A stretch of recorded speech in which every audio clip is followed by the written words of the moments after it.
there was still some nervousness and some suspicion that why is Moi taking too long to hand over power? Is there a scheme for him to reverse the decision of the electoral process? So there was pressure.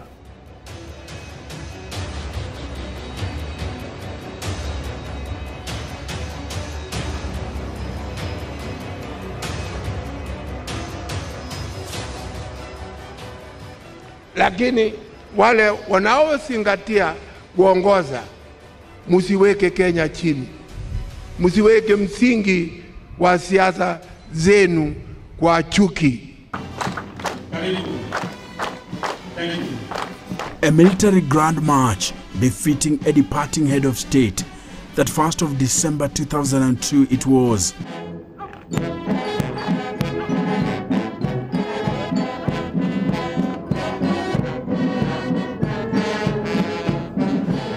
A last salute for the then outgoing Commander-in-Chief, the late Daniel Arap Moi. A symbolic parade marking the end of his 24-year rule. Power iko kwa wananchi, na sisi tu ni wadhamini yao.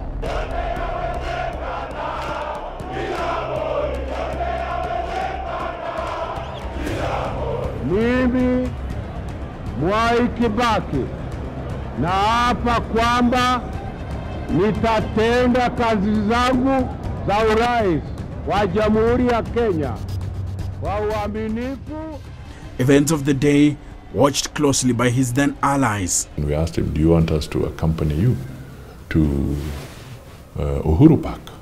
And he said, no, I think let me go and do it alone, because these people are so impatient. They have even broken the protocols that were supposed to be there, so that even the ceremony of a proper march past and what have you, so that you hand over effectively. You remember, all that was dismantled.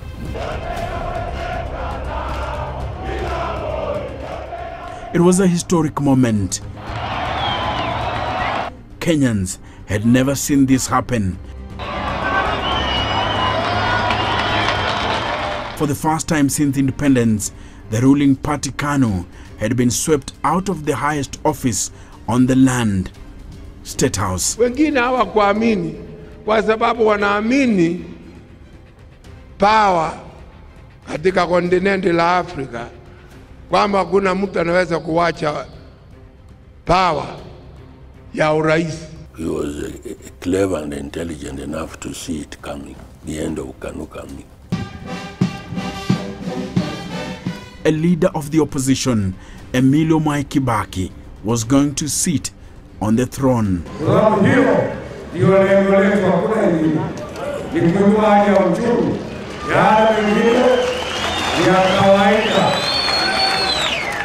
The fact that Moi went out there and handed power, the sword and everything, to the instruments of state, to Kibaki, was a major milestone in Kenya's evolution, democratic evolution. That was a very, very critical thing. Mistakes people have made in the past should not distract us from confronting the enormous challenges ahead. One would have preferred to overlook some of the all too obvious human errors and forge ahead, but it would be unfair to Kenyans not to raise questions.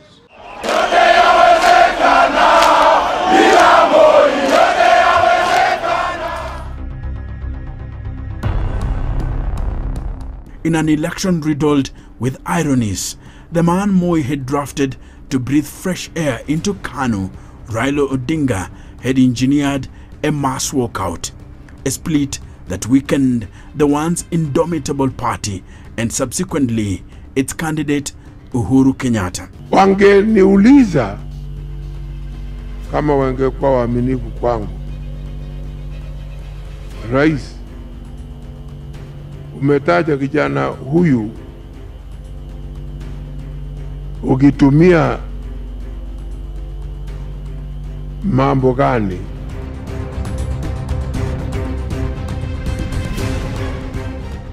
I don't think he had in his mind that he was going to give it to Raila. I don't think he had. Neither do I think he had in his mind that he was going to give it to Saitoti. No. I think he had formed up his mind that my candidate for Kano is Uhuru Kenyatta. So they should have known that this guy is planning something else. They didn't see it, they never saw it.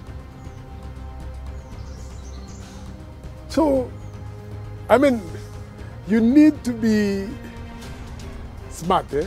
You need to be bright. You need to be out of the box in politics.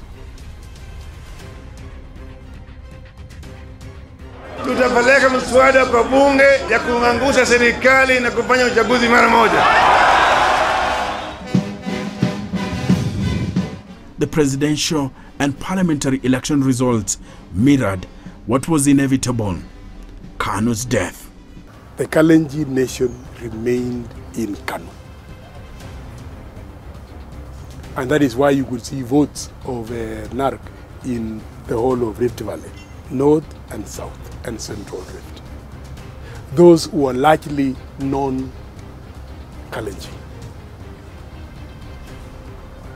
The Kalenjin vote into NARC was very paltry, very small. Right? So that largely the Raila people and the Kibaki people and other associates were all into NARC. LDP, Liberal Democratic Party. So it was taking the smaller tribes into itself. So you had Nyanza and you had Western. And then the smaller tribes across the country and the whole of Coast was Liberal Democratic Party. Then Kibaki's DP.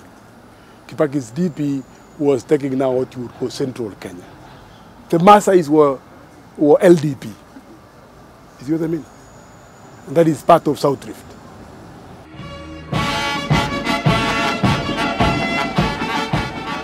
For political observers, it was the first time Moi had failed in the great game of politics. Na unaweza kubeba mzigo, si kama mimi, ataweza kubeba kubwa kama mimi.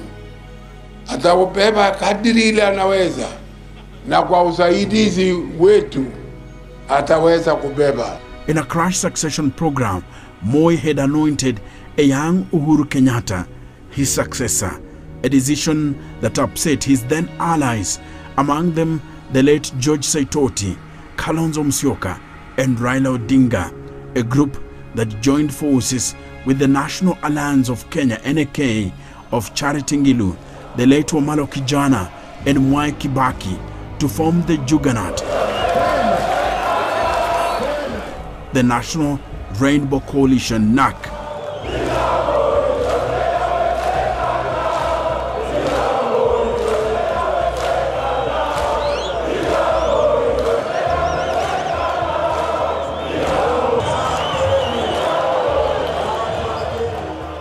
A coalition that ignited the wave of change. Captain na naibu wake walikuwa wamepata majeraha kwenye mchezo.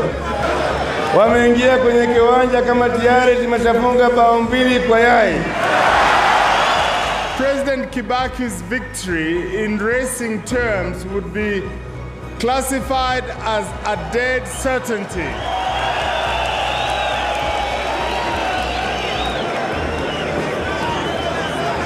If it was a horse race, it would be a dead certainty that maybe the only way it could lose would be by falling. But since that is not likely, I think it's now a one-horse race. The change is inevitable. And I want to urge the KANU leadership to recognize that fact and to decide how it wishes to exit itself. There was no looting. People are very peaceful. People are provoked. And I condemn this highly because the government must heed the people's call. President Moi must be told people are fed up. Anger and distrust had characterized a majority of Moi's reign.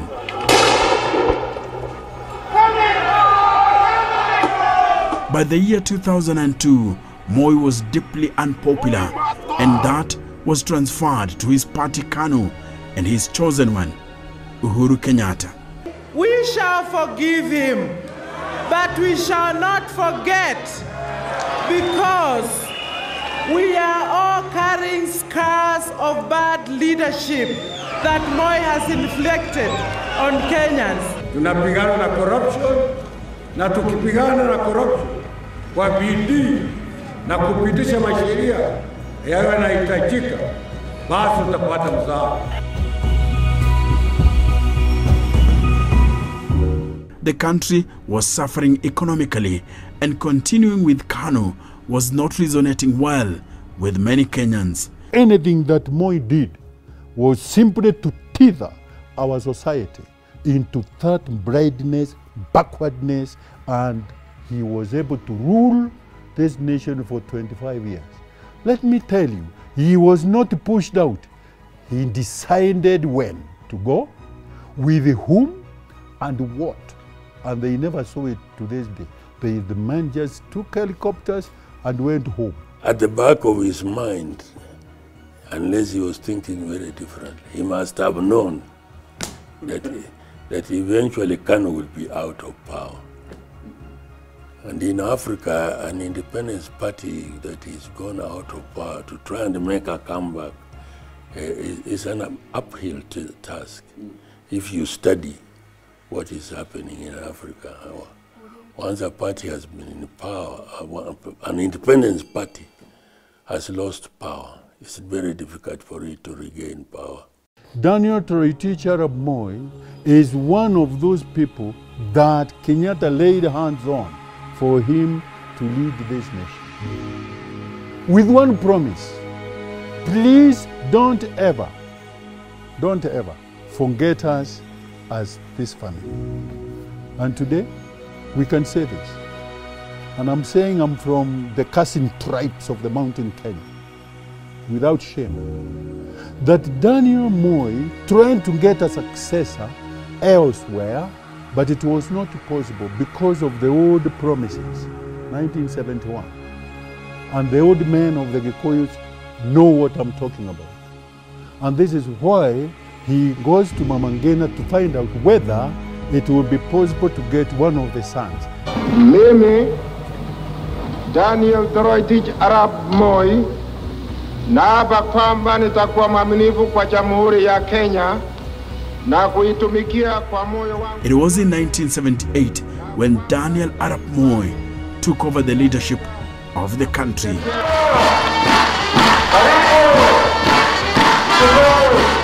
Against stiff opposition from Jomo Kenyatta's powerful men, Daniel Toroitich Arap Moi, a reserved former primary school teacher, took the oath of office as Kenya's second president. No one will come and build this country except you. No one. Even before the death of Jomo Kenyatta, a powerful group around Kenya's first president wanted to block what looked like the inevitable ascension of the then vice president. They did not want to prepare a character that would come to take over from Jomo Kenyatta, because they still thought that after Jomo Kenyatta, they would have another Gikuyu. And so that struggle continued with Moi, some of them slapping him, spitting on him. For 11 years, Moi did not have any sauti. A change of the constitution to blur Moi's path was mooted.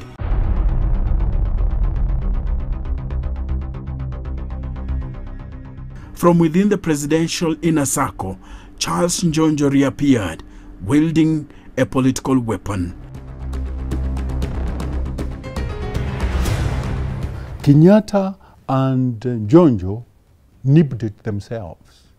so that in 1977 they stopped that campaign, and Kenyatta said, you cannot continue whipping Moi. He may be your next leader. And that was almost the sunset of Kenyatta's time.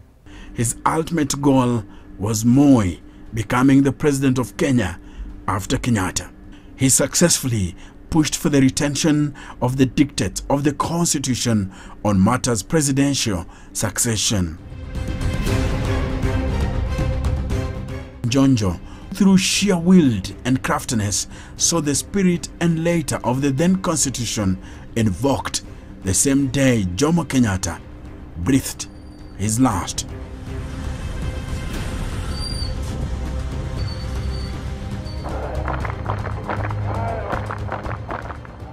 When 90 days lapsed as dictated by the then supreme law of the land, Moi was elected and opposed in the 1979 elections. And properly supported in accordance with the Constitution by 1,000 Kenyans, properly registered in various constituencies in all the parts of Kenya.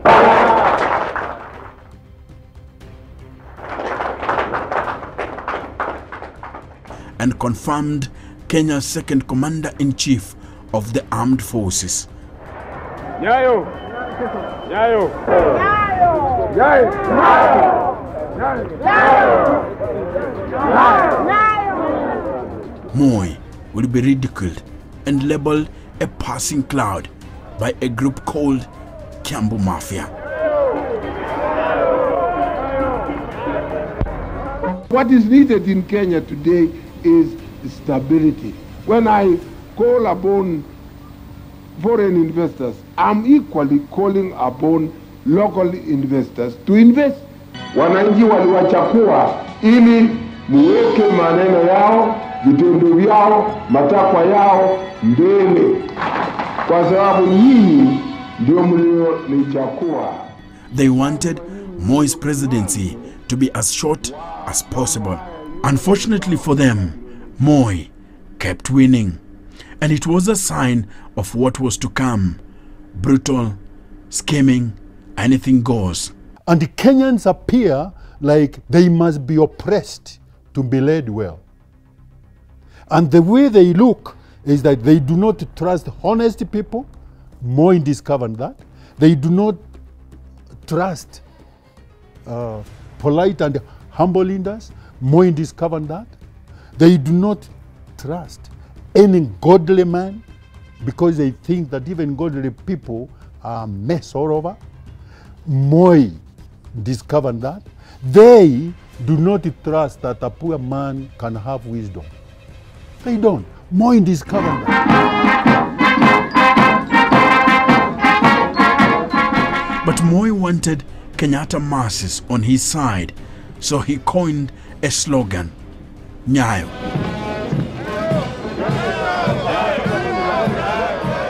It was to be a vow. He promised to follow in the footsteps of his predecessor, Jomo Kenyatta.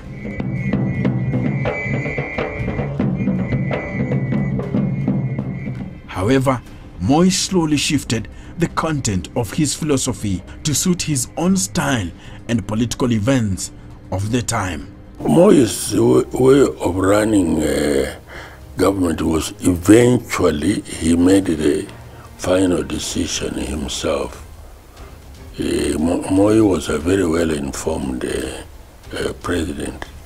Moi consulted. Moi could even call in on matters of provincial administration. He could call even an assistant chief if he knew one and if something was taken from Moi tried to learn as much as he could on what was happening in the country. As Moi embarked on his presidency, he hit the ground running, attending to every problem and commissioning developments in person.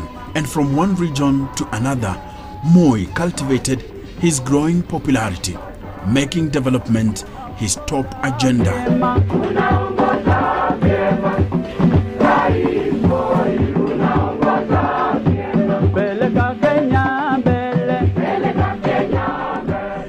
not to ruffle feathers so early in the day, Moi retained much of Kenyatta's powerful men, and precisely Charles Njonjo, the man credited for ensuring he became president.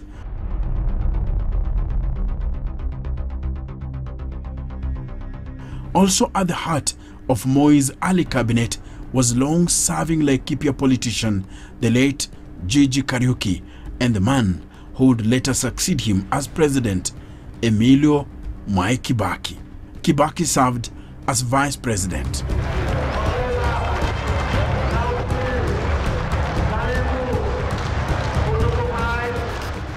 Riding in a presidential limousine became their trademark. The future I would like to see is a country, is Kenya, free from tribalism, free from sectionalism, free from all the things that divide the people of this land. Moi spoke directly to the need of the people at the capital city, at the elites, and at the ordinary Kenyans. Nasikia mimi mara kwa mara nasema mambo ya ukabila tubilieni mbali. Wananchi wa Kenya kokote wanakoendelea, hiyo ni nchi yao, nchi yao.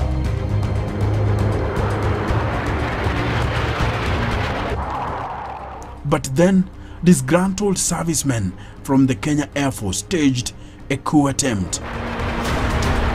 It was in the early hours of the 1st of August, 1982.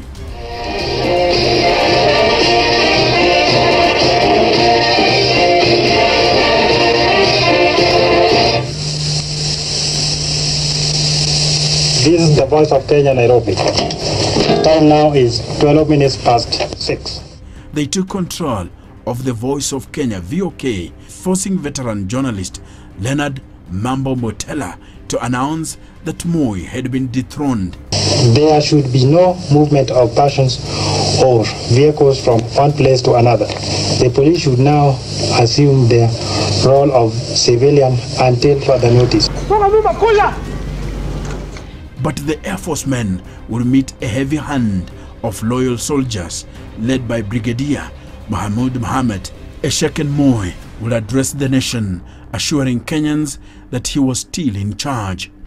Yale yaliyotokea leo asubuhi kwa muda mfupi ilioletea wananchi wasiwasi mwingi. But events of the day had left behind a changed man at the helm of the country's governance structure.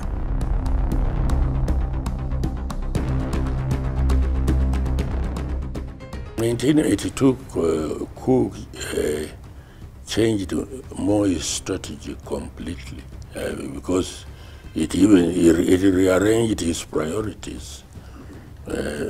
Before then, his approach to public life, public affairs was different from after the coup.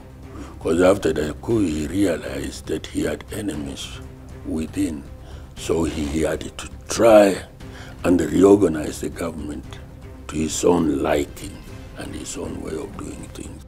That is the time that switched Moi on to become the dictator that in fact tortured me, jailed me, and isolated me, not only from my own compatriots, but even from my own family for more than 10 years. Before they came to realize that Kumbe Moi was actually cheating against our own person. So they started turning back, and most of them still wonder why they rejected Katambo. It is because of the bitterness that Moi had that made him the cruel man, the sadist as we know him. He tightened the control both on the government and the political party. He reorganized Kanu political party to give it more power. And this was the time observers knew it was going to get really bad. Harboring a ruthless resolve, he swiftly consolidated his power by getting rid of all other perceived centers of power such as Charles Njonjo and some of the Kenyatta boys he had retained.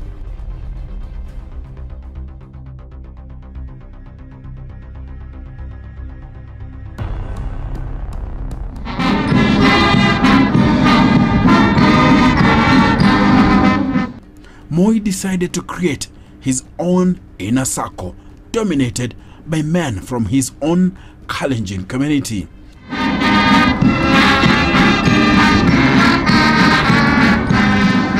His most trusted ally became the late Nicholas Biwott, or simply the Total Man. The coup had given Moi the opportunity to bend things to his own wish and will. He used the law to strike a full blow at Kenya's democracy.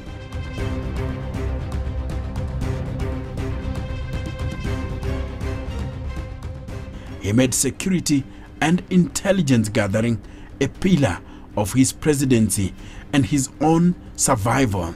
And he was much more careful on what was happening. The police, the entire security structure was reorganized. The army was reorganized. Everything changed. To aid his new resolve, Moi engineered a change in laws. Political gatherings were literally outlawed. Moi relied heavily on the intelligence system. At that time it was called the Special Branch.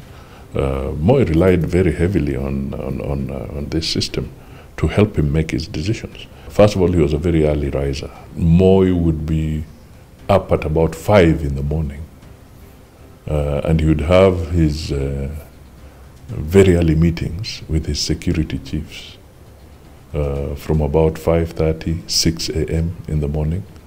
When the rest of the country is now coming in, when other people are coming in, maybe for either cabinet meetings or other sessions which start at 8 or 7:30. By that time, Moi has had his brief. He made it very difficult for anybody to say anything unless you are, of course, parroting what he had said before, or you are a court poet singing praise to him. Anything else was unacceptable.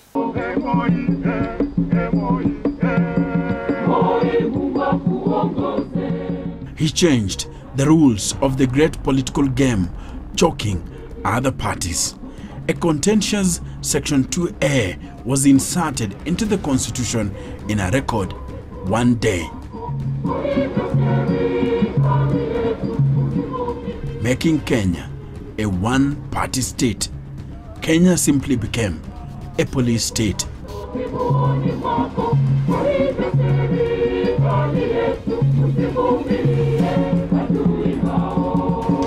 Na ataendesha nchi hii si vile kama anataka kuendesha, angojee siku yake takapofika.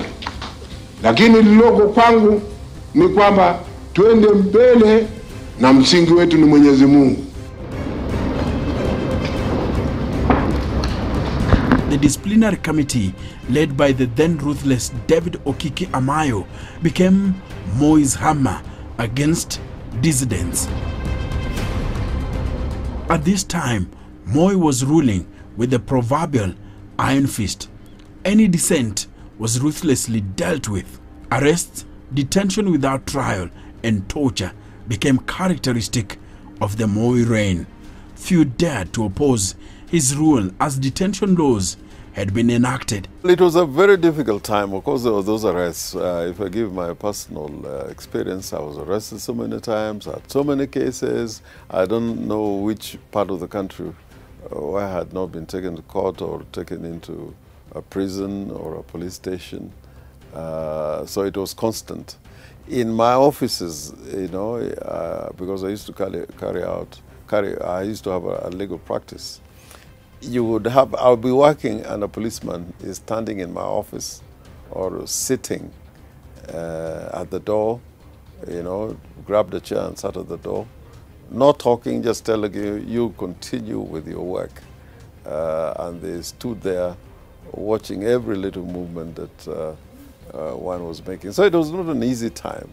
I don't think President Moi did anything outside the law in terms of arrests and detentions, because there was a provision in the law that a person shall be detained by the president.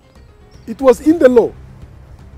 He found it in the law from independence. Yeah, they were created there. Some of these same people, because they were done in parliament. Yeah. So they were done by some of these people who are now, because Jaramogi Oginga Odinga was there from the beginning. And when they now realized it was them who were being badlocked by that law, so they started saying, this is bad law, this is Moi's law. No, it wasn't Moi's law, it was the Constitution of the Republic of Kenya. However, criticism against Moi's role gathered pace.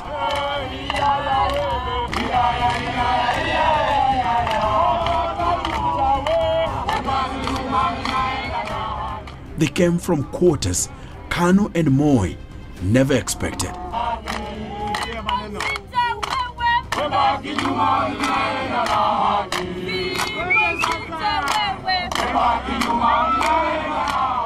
Institutions of higher learning, especially the University of Nairobi.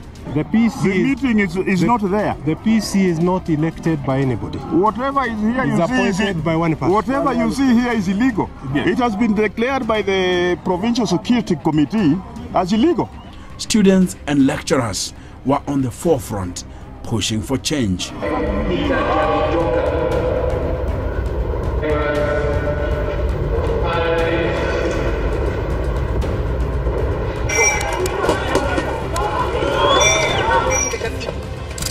The house of God. Clergymen teamed up with opposing politicians to call for the reintroduction of multi-party democracy. Police fighting their own people in the cathedral. But they all discovered that Moi was eager to answer fire with more fire. If your people are not violent, then you cannot beat them. Why should you beat them? Some had to flee the country. Those not so lucky were arrested, taken to Nyayo torture chambers, and later in court, where they were hurriedly sentenced to imprisonment. In the opposition politics, Nairobi had always been the center of politics. It was the nerve center. Everything was being done in Nairobi, essentially. But when we were arrested, unwittingly, Moi decided that we should be taken to courts and to prisons in our areas. And I was taken to Siaya. Jaramogi, even before then, had been, taken, arrested in Nairobi and taken to his Siaya home. Muliro was taken to Kitale. Mashin Shikuku was sent to Kakamega together with Shamala. Paul Mwite was taken to Kiambu. Imanyara was taken to Meru. It was like spreading the movement. And wherever we were taken, like me when I was in Siaya, the streets were full. I was being driven from the police station to the court. People came out, shouting pro-opposition slogans. And before I was taken to the Siaya police station, I had been locked up at Maseno police station. And that ride from Maseno to Siaya, in between, the police were just mobilizing the people for us. A Preservation of Public Security Act had given Moi power to throw people into jail without trial. And then eventually I was denied bail and was taken to detention while awaiting trial in Kodiaga prison, where I found Luko Bok, Dennis Akumu.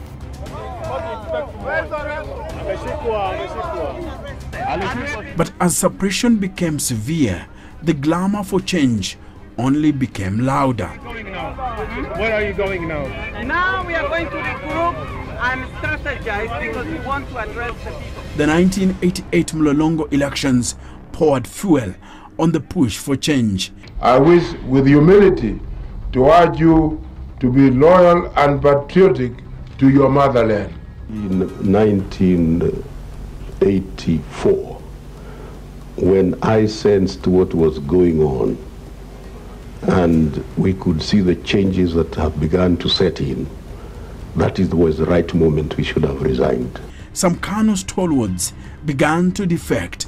With Moi handpicking members of parliament, something had changed irreversibly.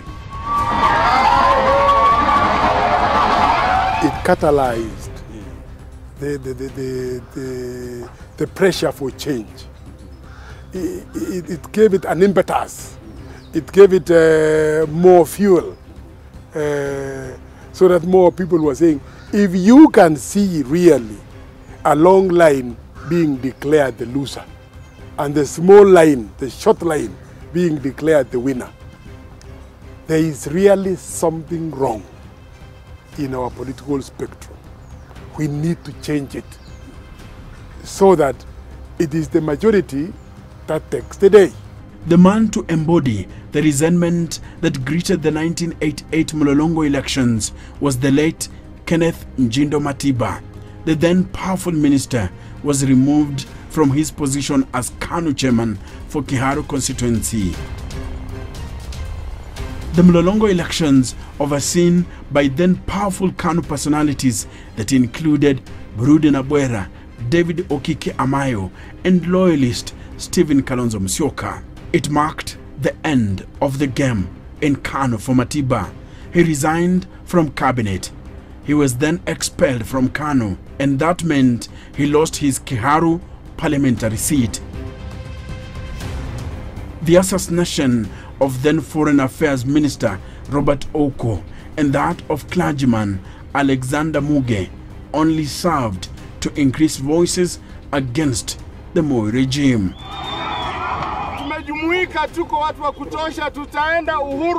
A political rally was planned for the 7th of July, 1990. That is the time at which I met Matiba. I was very impressed because remember I was also editing the Nairobi Law Monthly at that time. I was very, very impressed. So when Matiba and Rubia signed that famous letter asking for a license to hold a meeting at Kamukunji, there was a lot of excitement. We were ready to challenge the government because we had seen dictatorships collapse in the Soviet Union. We had a history of heroic resistance which had been repressed by the one-party dictatorship. We felt that we shouldn't miss the opportunity provided by the wind of change. So the call itself galvanized those of us who really were looking for an opportunity to challenge the one-party dictatorship.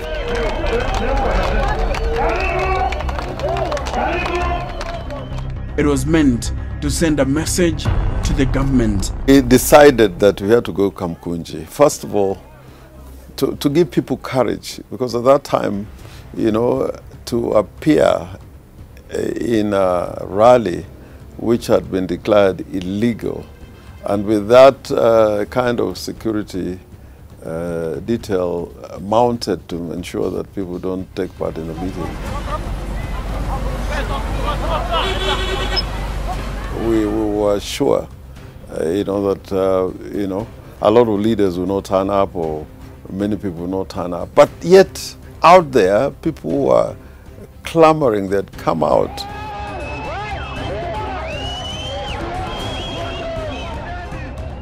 You know, tear gas was being thrown and hurled everywhere. So we said, you know, we cannot let the people down because the people are out there in the streets.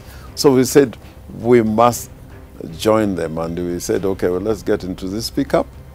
And as we went, because we know the grounds of the Kamkunji had been occupied by the police.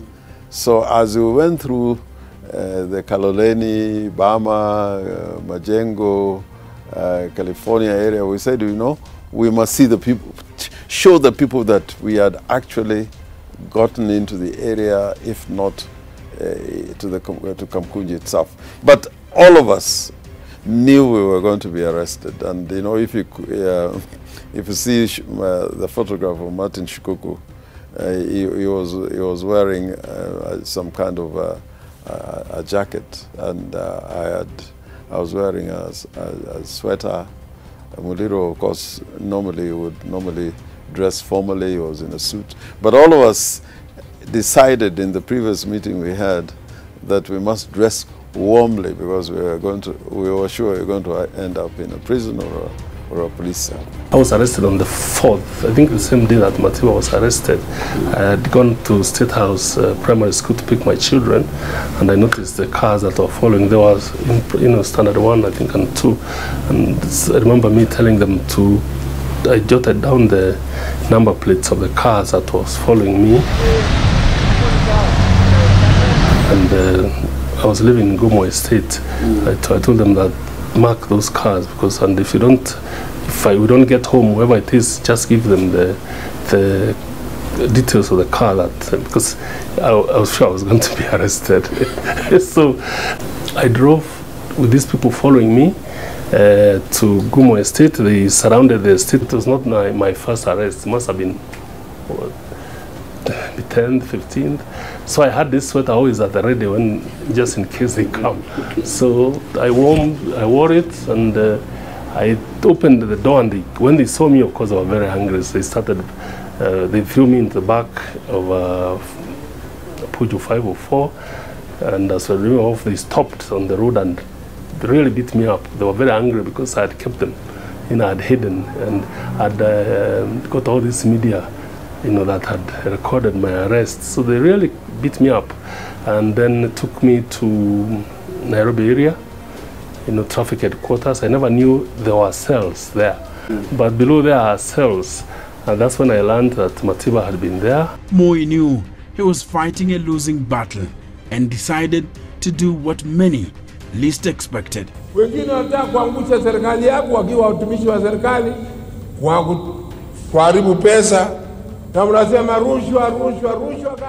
In December 1991, against the wish of many KANU diehards, he rallied KANU to repeal Section 2A of the Constitution to allow for the reintroduction of multi-party democracy.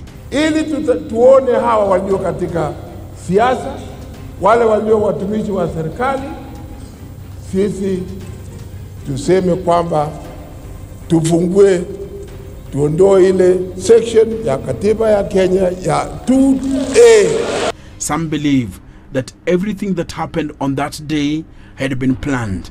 Globally, one-party systems were no longer sustainable.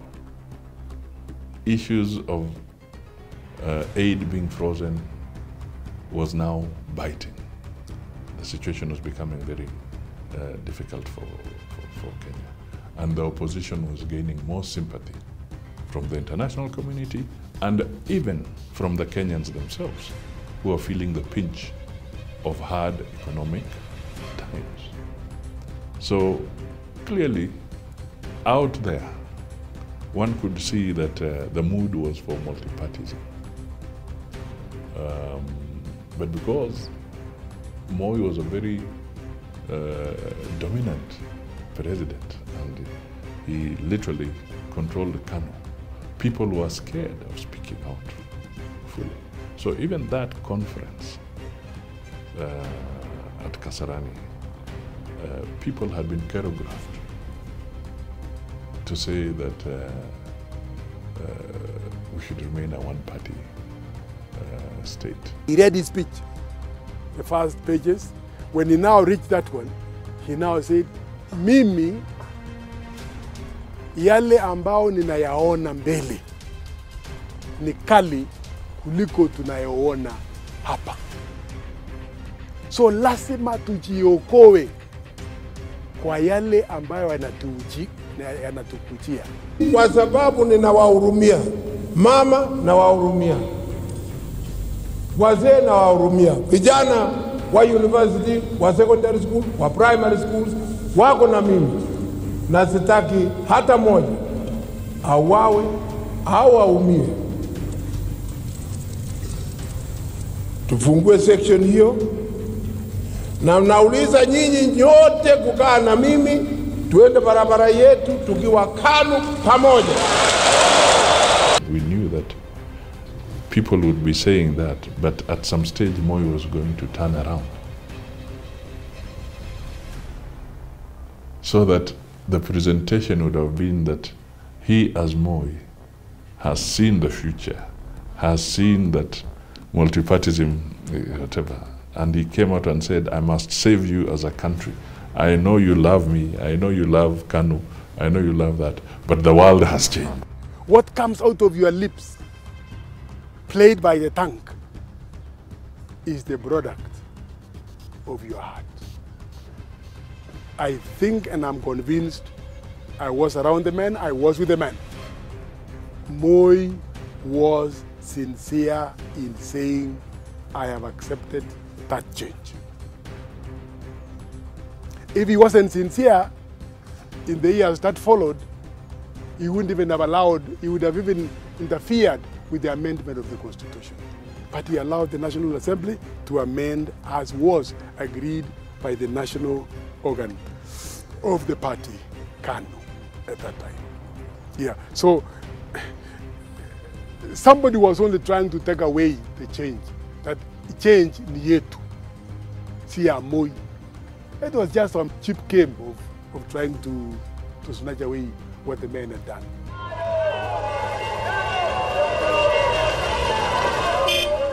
He declared himself the professor of Kenyan politics, and the 10 years that followed made many to agree with him.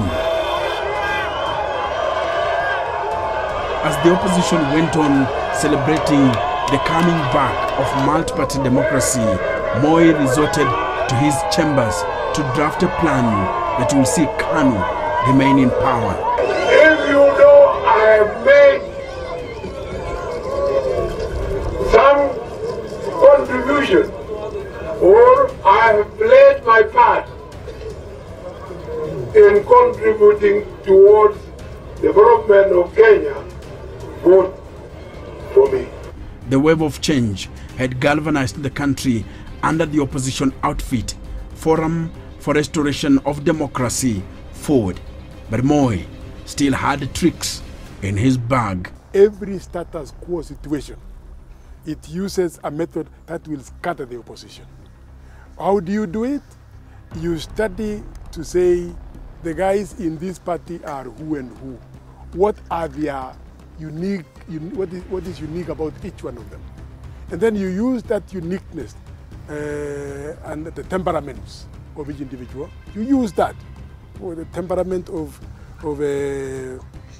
Jaramogi Oginga Odinga, vis-a-vis the temperament of Kenneth Matiba. So you look at it, the likes, what do they like? What are their egos? So you talk into their egos, you talk into their likings, you talk into their inner beings as individuals, so that you raise out the egoistic attitude and behavior of a person. So that way, you will then split the two. The breakup began on the very first day, and there was a feeling that because Ford Asili is led by a Kikuyu, we shouldn't allow a possibility where the other Ford is also led by a Kikuyu. And that was the beginning of the end of the two Fords, unfortunately. And Moi saw it. Moi saw it and he exploited it to the maximum.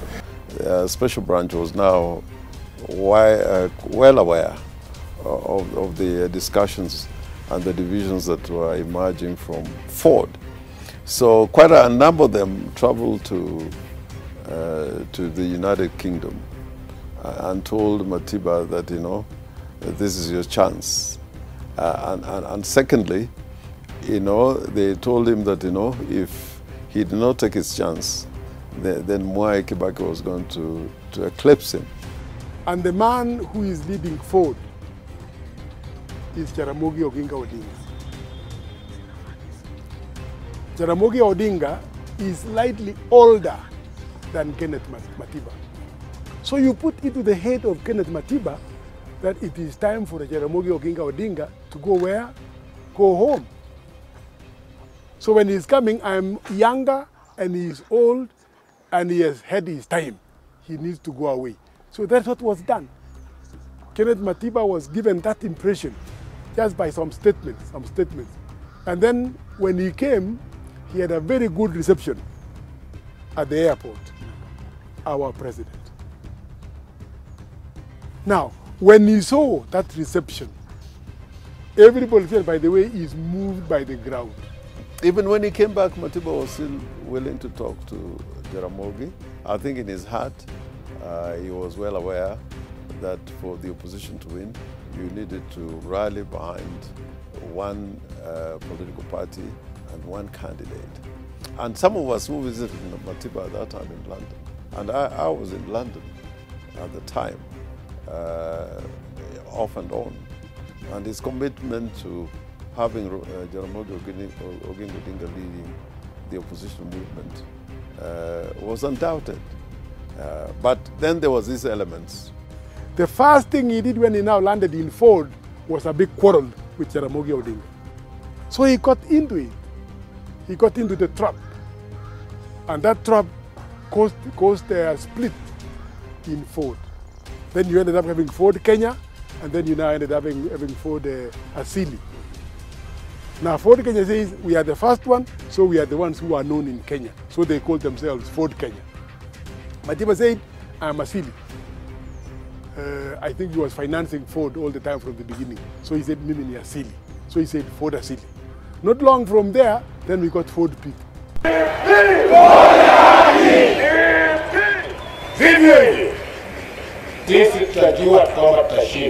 Kibaki had left government to start his own political party, DP. They were hoping Kibaki would then go into Ford.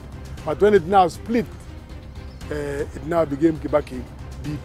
I think there was also the chemistry between Kibaki and Matiba who are not that right. Otherwise, Kibaki would have gone into Ford Asili. The day Moi Kibaki formed the Democratic Party is a day that any democratic transition resulting in the leadership of any of us who was in that early stage of second liberation was taken away. Because I remember very well, we had gone with Paul Mwita to London to talk to Matiba, where he was then recovering. And after great persuasion, Matiba had actually agreed to stand down for Jaramogi. And then out of the blue came this announcement from somebody Matiba called General Kigwaya, announcing the formation of DP. And this got Matiba so annoyed. He said, if Kibaki is standing, I am going to run for president. And it was single-minded. And so Moi and Kanu roamed home in 1992 and managed to stay in power until a gamble at naming his successor in 2002.